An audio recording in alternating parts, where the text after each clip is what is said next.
Today's lesson is Chapter 11, Lesson 6, multiplying integers, and also we're going to do Lesson 7 along with it because it has the same subject.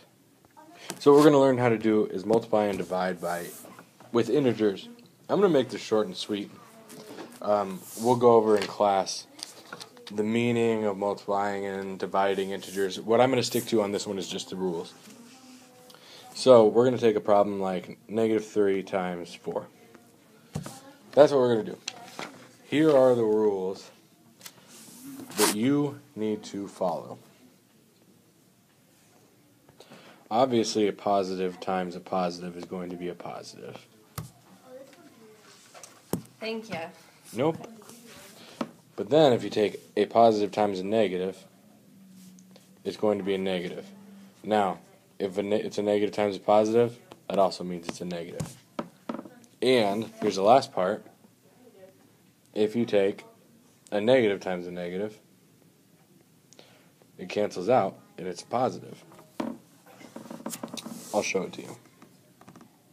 And you can pause and write that down if you need to. And there's going to be one more rule that I'm going to add to it. So let's take a look at -3 times 4. What you can think about it is, if you owe $3 to 4 people, that would mean that you owe $12. So, since you're -3 and there's 4 groups of -3, that would be -12. That'd be like also like saying if with the dots that we have, a negative, a negative, a negative. That's a group of -3, and we have we have 4 groups of -3. So then we would do like that. And that would give us -12. So whenever there is one negative, if you take like -5 times 4, it's going to be negative. It doesn't matter what order it is. If there is one negative, it's going to be negative. -7 times 9 is -63. If there's 2 negatives, they cancel each other out. So if you had -7 times -9, the 2 cancel each other out, and it's a positive. If you had -5 times -4, they would cancel each other out, and you'd get 20. So that's really all there is to it. The exact same rules work for division. If you have 20 divided by -5, you have one negative, so your answer is going to be negative, and your answer is going to be -4. Just like if you have -21 divided by 7, you're going to get -3.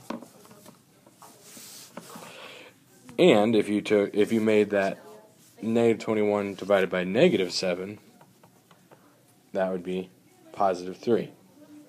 So practice here for a second. I'm going to do 3 right here for you to practice. 3 times -6. Then -5 times -10, and then 32 divided by -4. Those are your 3 problems I want you to practice. Pause and solve. Okay. So we'll start at number 1. You have 3 times -6. You have one negative, so the answer is going to be negative. And then you do 6 times 3 is 18, so your answer is -18. Next problem, you have 2 negatives, so that means your answer is going to be positive. 10 times 5 is 50. 32 divided by -4, you have one negative, so your answer is going to be negative. 32 divided by 4, -8.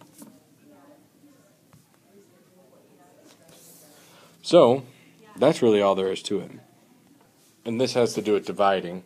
If you take 0 divided by anything, for example, if you took 0 divided by 5, if you took 0 divided by -3, it doesn't matter.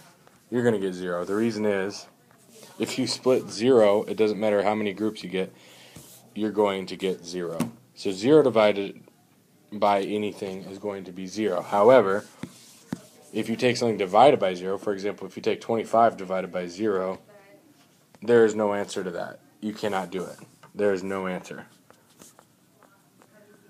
It's impossible. And the reason is, think about this. That would be like saying, okay, you have 25 cookies, split them into 0 groups. It's impossible to take something and split it into 0 groups. Doesn't make sense. So those are the only 3 things you need to know. So that's multiplying and dividing negatives. And that's all there really is to it. See ya.